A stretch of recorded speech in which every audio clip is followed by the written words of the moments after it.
Hello everyone शांति पाठशाला को मु आपण मानंकु स्वागत जनाउछि।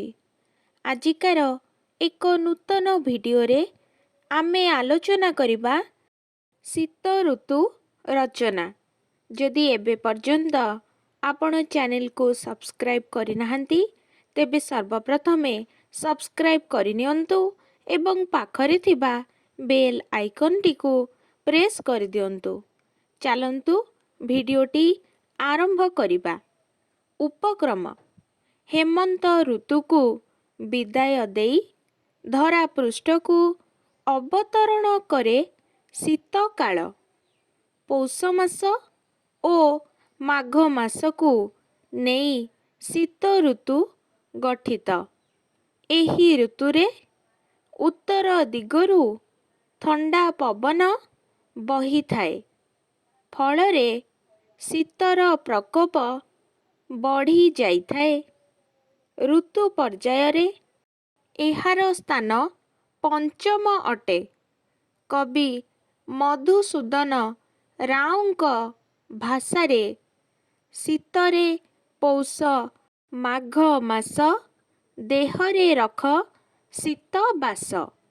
वर्णना साधारणतः मार्गशीर मास आरंभरू माघ मास शेष हेबा पर्यंत शीतर प्रकोप अनुभूत हुए, किंतु माघ मासरे प्रबल शीत हुए।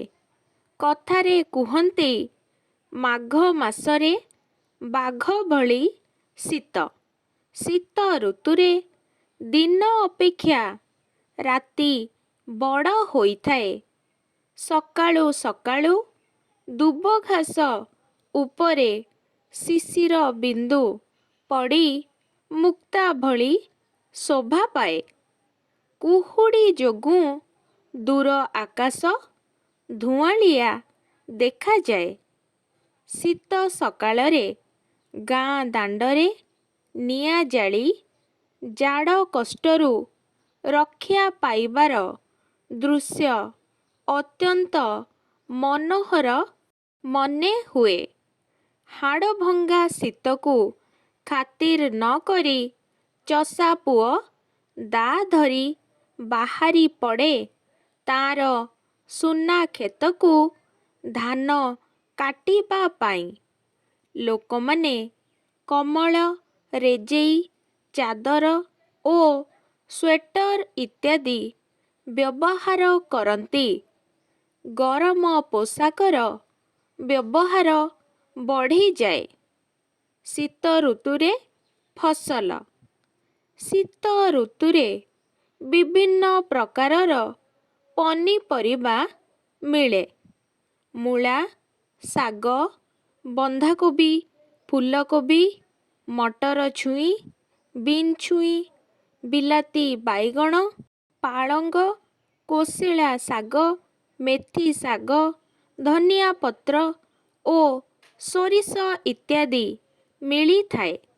सेहिपरि विभिन्न प्रकार फल यथा कमला नाशपाती अंगूर करमंगा इत्यादि प्रचुर परिमाणरे मिली थाए।